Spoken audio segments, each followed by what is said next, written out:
va parler d'une première thématique qui semble assez évidente. C'est qu'est-ce qu'on fait quand il faut se nourrir, boire, consommer des produits pas gavés de pesticides, j'espère, des produits locaux, des circuits courts. Toujours sous cet angle hein, qu'on a choisi d'une notion de territoire. C'est pour ça que la présence de Joe Spiegel est très intéressante. C'est parce que lui, il travaille depuis 25-30 ans sur une commune, Kingersheim, de 15 000 habitants, hein, de 13 000 habitants, avec des méthodes de démocratie très poussées. Hein. Alors, pas de démocratie représentative, il emploie d'autres mots, il vous en parlera. Mais la question de territoire, de proximité, de mise en réseau, de mise en lien est très importante. Alors, on va accueillir... juste une précision, c'est que moi, je ne suis pas d'ici, donc je pense que c'est moi qui vais apprendre le plus de choses, parce que vous êtes tous du bassin de Thau ou de Montpellier. Donc, vous étonnez pas si je pose des questions bêtes. En même temps, c'est mon rôle de découvrir des choses. Le principe, donc, 3 petits groupes. On va commencer avec Marie-Hélène de la Coop Singulière, qui vient de Sète, et qui va nous présenter en 5 minutes... c'est quoi, Marielle? C'est une épicerie? C'est une épicerie associative. Attends, ça marche pas. Voilà. Si. C'est un micro alternatif. Alors, c'est une épicerie associative qui a été créée. Enfin, les origines remontent à fin 2016. On a testé d'abord courant 2017 avec quelques adhérents issus de Sète en transition. On a ouvert notre boutique en avril, si je ne m'abuse, 2018. Et nous comptons maintenant 320 et quelques adhérents que nous voulons et qui sont, pour la plupart, consommateurs. C'est-à-dire que pour pouvoir acheter dans notre épicerie, il faut bien sûr être adhérent. L'adhésion payant nos frais de locaux et autres, et donner 2 heures de son temps par mois. Alors 2 heures, ça peut être de tenir l'épicerie, de participer à des groupes, de faire de la recherche, tout ce qu'on veut. En fait, c'est très ouvert, c'est très convivial, parce que en fait, ce que l'on veut, nous, c'est une épicerie, un lieu de rencontre. On ne veut pas un supermarché, on ne veut pas un truc, on ne veut pas refaire une grande surface, faudrait qu'elle soit associative, ce sera toujours une grande surface.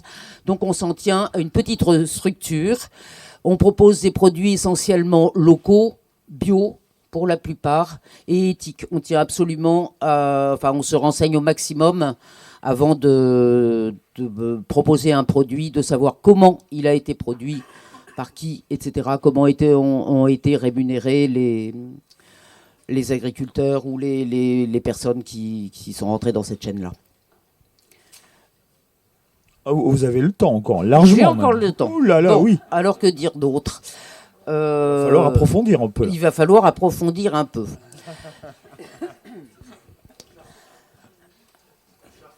Oui, alors nous avons justement, nous sommes basés sur une charte hein, en ce qui concerne le choix et des produits. Nous, comme je le rappelais tout à l'heure, c'est essentiellement éthique, bio le plus souvent, mais pas forcément.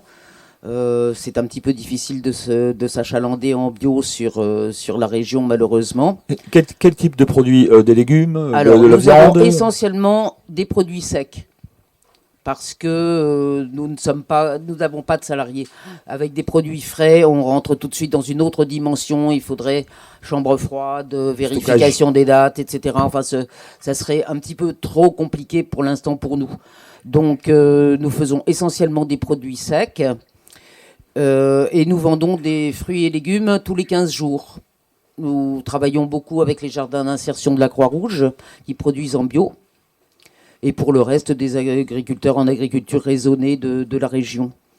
Il y a aussi des ventes de viande, de saumon fumé, de poisson fumé, de fromage, ponctuellement. Mais en boutique, on ne peut avoir que du sec. Alors notre système de fonctionnement, en fait, oui, j'ai oublié de parler de notre système de gestion. On utilise le système de Monepi. l'épi, ça vient de l'épi de Castelfortin, le premier épi en France, qui est situé dans les Yvelines, si je ne m'abuse. Et leur système de gestion nous a paru idéal parce qu'il nous facilite les choses. C'est-à-dire que quand vous adhérez, vous créez un compte sur Monépi, vous achetez votre adhésion grâce à l'argent que vous avez viré sur ce compte. Et ensuite, dès que vous avez fait vos 2 heures ou que vous vous êtes inscrit pour 2 heures de permanence, vous pouvez acheter. Et les achats se font sur Internet. En fait, tous les produits sont en ligne sur le site de Monépi. Vous faites vos courses et vous venez à la boutique ensuite récupérer vos objets. Pour nous, c'est extrêmement précieux parce que d'abord, il n'y a pas d'argent du tout qui transite à la COP. Hein, tout est dématérialisé, voilà, virtuel. Virtuel. Et puis, donc ça évite le problème de compte de n'importe quoi. Et puis, pour nous, pour gérer les stocks, etc., on sait immédiatement combien il reste, ce qu'il faut commander, etc. Et en principe, il n'y a pas trop de... Bon, quelquefois, il y a des petites erreurs, mais dans l'ensemble, ça tourne assez bien. Ok. On est dans le tempo, 5 minutes. Bon, voilà, comme c'est vous qui avez essuyé les plâtres, et vous voyez, c'est très court, hein, et c'est un peu compliqué. Merci beaucoup, Marie-Hélène. De commencer, bravo. Oui, c'est compliqué de commencer. C'est compliqué. C'est dur. Bon, c'est pas tant que ça, parce que vous n'êtes pas franchement intimidant. Non, vous voyez, non. Elle a commencé à se lâcher quand elle a fini, en fait. Ouais. Merci beaucoup. Philippe Lorinker, qui va venir. Ça, c'est l'horloge du temps des 5 minutes. Mais oui, mais je voulais vous laisser du temps. Donc Philippe qui va nous parler d'une association, d'un réseau, qui va nous expliquer tout ça, qui s'appelle les paniers de taux, que vous connaître aussi. Alors moi je vais poser la question belle. Nous à Toulouse, les paniers, ça s'appelle les AMAP, quoi. Enfin voilà, hein. C'est là où ça a été inventé, on n'y peut rien. Vous faites une AMAP, Philippe, sur les temps ? Pas du tout. D'accord. Pas une AMAP. Il y a plusieurs, il y a une grande diversité. Mais je vais commencer à parler du sujet. S'il me reste du temps, je vais parler des AMAP. Il vous reste 4 minutes, 4 minutes 57. Voilà, merci. Bon, bonjour à tous déjà. Voilà, donc moi je vais parler d'une expérience qui s'est passée dans un village pas très loin d'ici, à Montbazin, pour aller de manière plus générale sur le bassin de Thau après. Donc Montbazin, c'est un petit village de 3000 habitants, hein. Il y a une quinzaine ou une vingtaine d'années, il y a des personnes, c'est des histoires un peu individuelles, hein, qui ont décidé de faire des propres réseaux pour... ils voulaient bien manger, être plus proches des producteurs, avoir un lien un peu direct, trouver une autre façon de consommer. Et ils ont décidé de se faire des réseaux, chacun dans leur coin. Et quelques années plus tard, en 2010, il y a eu l'Agenda 21, je pense que c'est des choses qui ont dû se passer dans pas mal de communes. Et ça a été l'occasion, et tout ça c'était chapeauté et dirigé et animé par le CPIE, Centre permanent merci. Hein, d'initiative pour l'environnement. Voilà, j'avais un trou. Et donc, en 2010, tous ces petits réseaux informels se sont regroupés. Ils ont été regroupés, alors il y a eu plusieurs noms, mais on va dire sous le vocable panier de taux, hein, animé par le CPIE, qui nous a permis de nous fédérer un petit peu, hein, parce qu'on était tous un peu chacun dans notre coin. Aujourd'hui, les paniers de taux, c'est un nom, hein, il y a un site internet, vous pouvez y aller, commander. C'est un peu le même principe que ce qu'on entendait tout à l'heure pour la COP. C'est-à-dire que vous allez sur le site du panier de taux, vous choisissez le marché qui vous intéresse. Alors, il y a 4 marchés aujourd'hui sur le bassin de Thau. Bon, il y a Montbazin, j'en parlais. Il y a Poussan, Marseillan, Frontignan. Et il y a un petit dernier qui ne va pas tarder à arriver d'ici la fin de l'année, à Ballaruc-le-Vieux. Donc les personnes, qu'ils soient du village ou pas, hein, c'est ouvert à tout le monde. Vous pouvez y aller, commander ce qui va être livré dans la semaine, hein. Il y a un jour dans la semaine pour chaque village. Et vous ne payez pas par Internet, vous payez directement lorsque vous allez chercher vos produits auprès du producteur. Et en termes de produits, il y a absolument tous les produits locaux. Alors pour le coup, ça va aussi bien des coquillages, du poisson fumé pêché en mer ou dans le bassin. Vous avez des légumes, des maraîchers, bio, pas bio. Vous avez de la viande. Alors la viande, elle vient d'un peu plus loin, puisque c'est un peu plus compliqué. Il n'y a pas d'élevage particulièrement dans le secteur, hein, donc il faut remonter un peu vers l'Aveyron. Qu'est-ce qu'on a d'autre? Du pain. C'est un paysan boulanger. Donc il y a la recherche de tous ces producteurs. Il y a l'appui du CPIE, mais il y a surtout, ce qui est intéressant, et là on touche à la gouvernance un peu de ces marchés qui sont gérés de manière autonome, hein, chacun dans leur village, avec un groupe de bénévoles. Il y a donc des producteurs, des consommateurs, et il y a des consommateurs relais qui sont les bénévoles, qui organisent, qui vont rechercher les produits et les producteurs, aidés par le CPIE. D'accord ? Et les gens viennent le jour du marché, récupèrent leurs marchandises, payent directement aux producteurs. Donc il n'y a pas d'argent qui circule par des intermédiaires. Vous voyez, c'est vraiment directement du consommateur au producteur. Les consommateurs relais, qui sont ceux qui animent ces marchés, ne sont pas sous forme associative, c'est un collectif. Donc il n'y a absolument aucun frais d'intermédiaire, ce qui permet d'avoir des taux de fonctionnement très faibles. C'est 3%, par exemple, pour tous ces marchés. 3% qui sont versés des producteurs au CPIE pour la gestion, l'animation, la communication faite par le CPIE. Donc il y a un bon travail d'un groupe, donc d'une aventure un peu collective localement, avec une structure associative qui, elle, a les compétences et puis du personnel, et aussi le moyen d'unir un peu tous ces groupes. Est-ce qu'on peut... bon, j'ai compris que ce n'était pas des AMAP, mais est-ce qu'on peut comparer ça au système de la ruche à une échelle évidemment différente, ou vous vous démarquez vraiment? Complètement. Alors, je vais essayer de balayer un peu tous les points. Alors, la MAP, par exemple... il vous reste un peu de temps. Bon, d'accord. Non, mais je vais essayer d'être bref. La MAP, le système AMAP, la MAP, c'est aussi une association, sauf que c'est un producteur qui va travailler, produire, donc, et vendre, mais vendre à l'année. C'est-à-dire que c'est des paniers que vous allez venir chercher tout le long de l'année. C'est déjà... c'est précommandé. Hein. Lui, tout ce qu'il fabrique, il vous le met dans le panier. Quand il y a beaucoup de légumes, beaucoup de produits, c'est parfait. Quand il y en a moins, bah, tant pis. Mais vous avez un prix régulier à fournir pour avoir ce panier. Le système de la ruche, vous ne voyez jamais le producteur, puisque c'est une structure, la ruche, vous commandez. Il trouve un intermédiaire, une personne qui va être dans le lieu où vous allez venir rechercher votre panier. Un point de dépôt, quoi. Un point de dépôt, voilà. Par contre, le taux, tout à l'heure, je vous parlais de 3%. La ruche, c'est 18%. Hein. Donc, ça a un impact directement sur les prix quand même. Et puis après, vous avez un autre système qui est la maison des producteurs, où là, vous avez les producteurs qui gèrent. Ils ont une boutique et vous pouvez aller acheter dans cette boutique. Bon, la seule chose, c'est que pareil, les coûts de fonctionnement sont de 9 à 20%. Donc, vous voyez, l'histoire de ramener un peu, parce que l'idée quand même, c'est d'offrir des produits à des prix les plus bas possibles pour que les consommateurs, au sens le plus large, puissent y accéder. D'accord. Merci beaucoup. C'était un peu plus de 5 minutes. Alors, je ne sais pas si on va prendre des questions, mais ici, on va prendre une petite question ou une précision.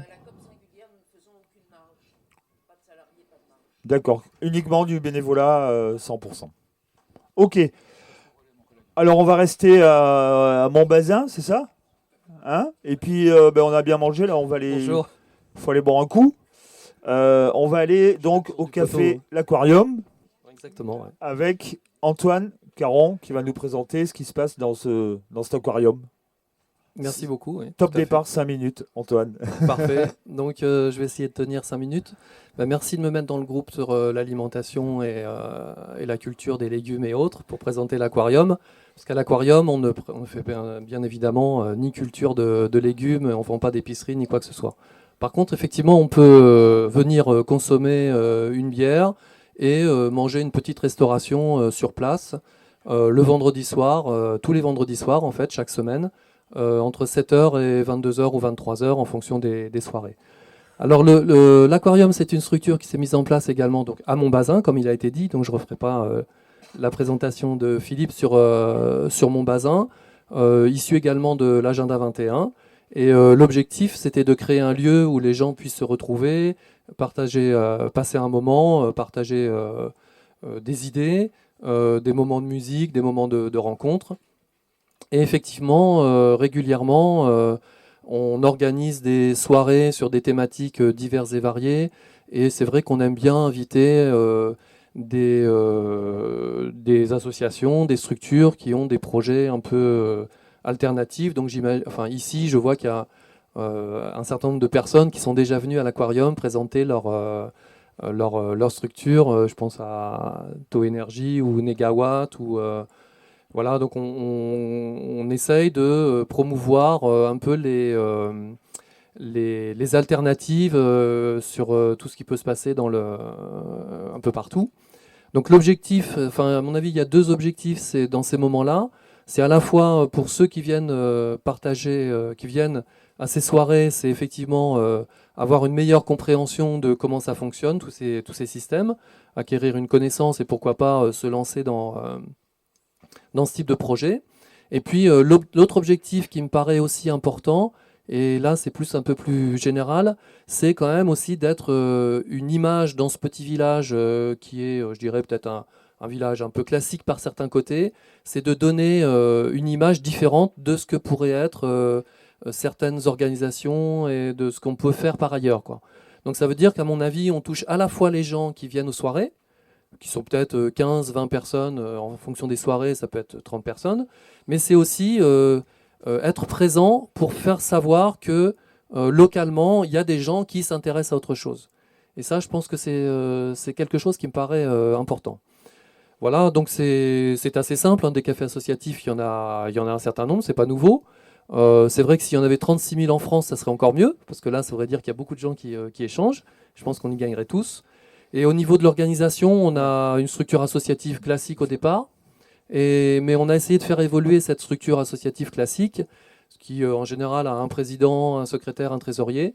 Donc on a décidé de changer nos statuts pour avoir une présidence, un secrétariat, une trésorerie. C'est-à-dire qu'en fait, on est un groupe de personnes qui gérons ce café sans avoir des personnes uniques pour représenter la structure.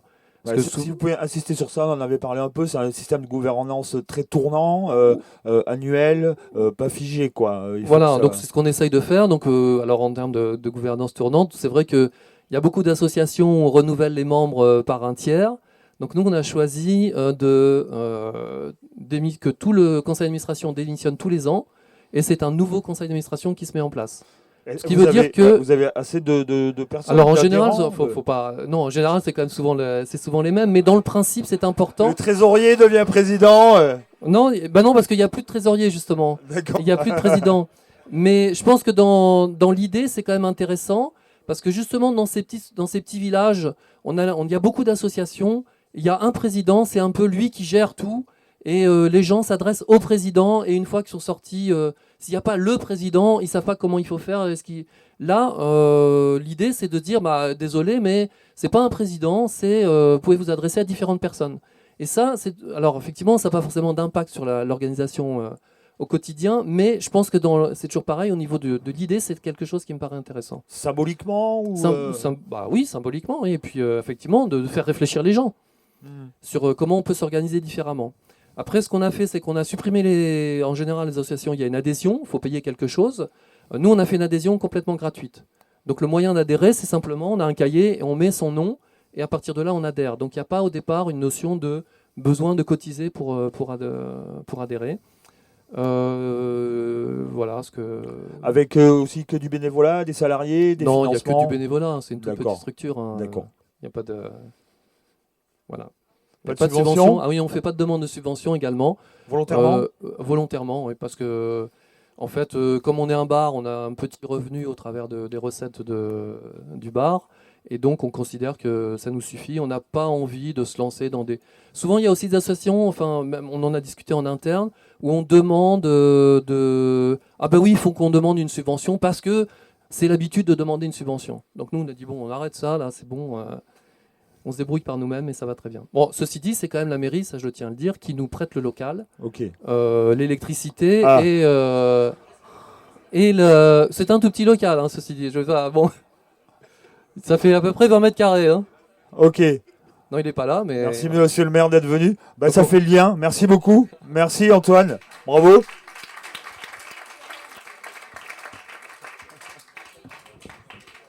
Alors, un maire, on en a un, là, justement. On en tient un, et puis un très bon. Donc, Jo, ça fait le lien, hein, parce que les principes de gouvernance, de co-construction, alors, je ne sais pas si on va dire participation ou implication des habitants, tu connais très bien. J'aimerais qu'on enchaîne de suite sur ces questions-là, parce que tu es le spécialiste de ça. Et puis, sur la thématique qu'on a abordée, quand même, ce qui apparaît depuis quand même une quinzaine, vingtaine d'années, les circuits courts, le bio, la proximité, de nouvelles façons de consommer et puis surtout d'acheter. Voilà le modèle des paniers de tout, moi, que je découvre, qui est quand même très intéressant et très nouveau. Quelques réflexions sur ça. Sur 5 minutes aussi. Alors, toi, ça va être difficile de t'arrêter, mais 5-6 minutes. Merci beaucoup, merci pour votre présence et merci aux co-organisateurs. Et je voudrais saluer les amis d'Alternatiba. On a la fierté et la joie d'accueillir le camp climat à Kingersheim du 31 juillet au 10 août, Alternatiba. 1000 personnes inscrites, une liste d'attente déjà de 300 personnes. C'est dire combien votre mouvement est aujourd'hui dans un rayonnement et dans une diffusion sur la question des alternatives. Moi, quand je vous entends, en fait, vous faites la démonstration que les politiques ne sont pas l'alpha et l'oméga de la politique. Et cette dimension est fondamentale. Et je pense qu'aujourd'hui, être élu, c'est évidemment être animateur du processus de décision, mais en même temps être capable de catalyser le potentiel citoyen des habitants et de susciter et de l'encourager. Et je trouve que ces initiatives prises sur le terrain, c'est des initiatives de transformation. Et souvent, j'aime dire que face à la mondialisation financière, on se pose la question comment changer le monde, comment plus de justice, comment l'écologie, etc. Une des réponses, je pense, c'est la résistance territoriale. C'est-à-dire la capacité de faire émerger des initiatives qui sont dans le concret, mais qui s'inscrivent dans une notion de territoire vécu. J'aime bien cette réflexion de Pierre Calam, qui disait que dès lors qu'on s'organise dans un territoire vécu, qui n'est pas simplement la commune, qui est le bassin de vie, eh bien, ça joue comme une plaque pivot entre la personne et le collectif, entre le civique et le politique, entre le local et le global. Parce que c'est là qu'il y a un dialogue permanent entre la demande de la personne, la réponse collective, entre le local et le global, et cette dimension est importante. Territoire vécu et engagement. Et dans la façon dont on travaille l'écosystème démocratique de notre commune, et je dis avec beaucoup d'humilité parce qu'on est au début de quelque chose, il faut vraiment un vrai retournement démocratique. Je pense que la dimension la plus aboutie en démocratie, c'est pas l'affrontement, c'est pas non plus le plaidoyer, c'est important, c'est l'engagement. C'est le risque de l'engagement et qui permet en fait les vraies transformations. Et je pense qu'il faut relier la question des territoires vécus, espace de transformation, et la démocratie qui n'a de sens que lorsqu'elle est transformatrice, lorsqu'elle passe du je au nous. Comment prendre en compte la parole singulière de chacun pour construire du collectif. C'est ce que j'entends dans les 3 témoignages, notamment dans la COP singulière. Il y a vraiment dans cette initiative les 3 dimensions qui me paraissent fondamentales dans les transformations de ce monde, ici et maintenant. Il y a la dimension écologique, il y a la dimension de justice sociale et la dimension de démocratie, de participation. C'est assez remarquable. Et je note ce qui a été dit de votre bouche, c'est qu'au-delà de cela, au fond, c'est la réhumanisation de nos territoires. C'est un lieu de rencontre d'abord. Et c'est d'ailleurs ce qui reflète dans les 3 témoignages. Comment retrouver le sens de l'humain. Moi, je suis maire d'une commune, on a fait le choix depuis 89. Il y a aussi de la fiscalité, parce que c'est le choix de l'éducation, de la culture, des loisirs. C'est vrai que nos trottoirs ne sont pas les mieux entretenus, même si c'est bien entretenu. Mais ce n'est pas l'objet. Je ne fais pas des routes en marbre, mais la priorité, c'est ça. C'est comment refonder de l'humain, comment la place de l'enfant dans la ville. Les paniers de taux, évidemment, j'ai noté 2-3 choses.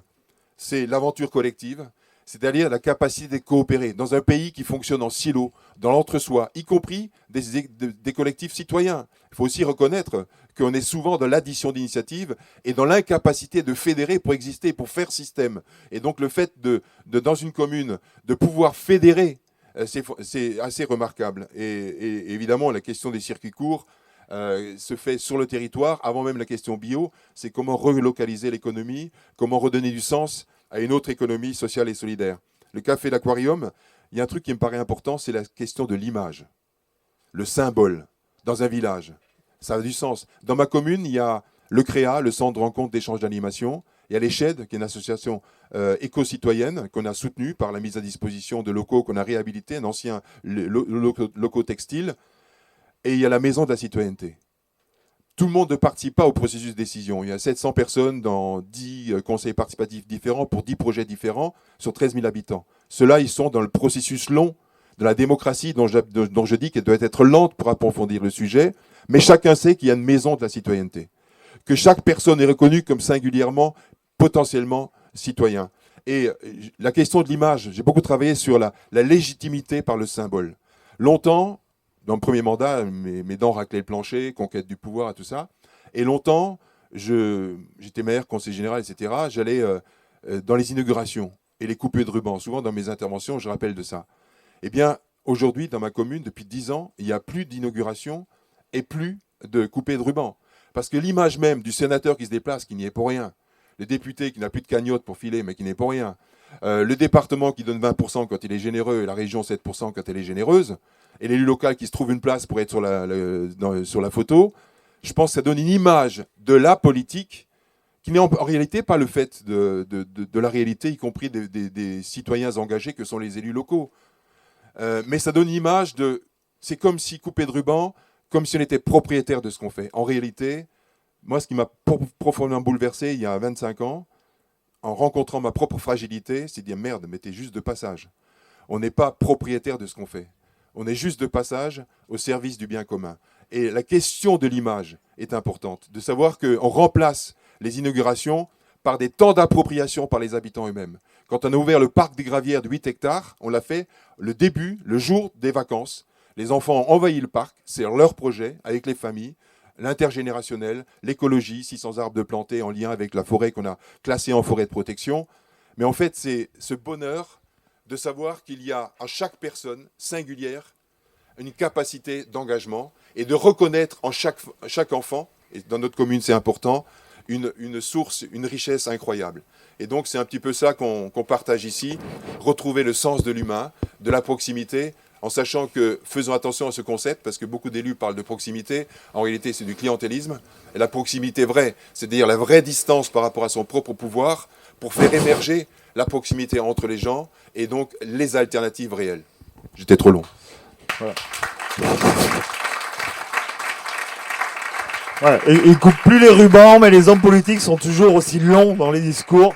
Ça, faut que ça s'arrange quand même. Hein. Non, c'est pas grave, c'est tellement passionnant à écouter. Et puis, Jo nous racontera tout à l'heure évidemment d'autres expériences. Et puis, ce soir, il reviendra à 17h, n'oubliez pas, au cinéma sur l'histoire de ce projet.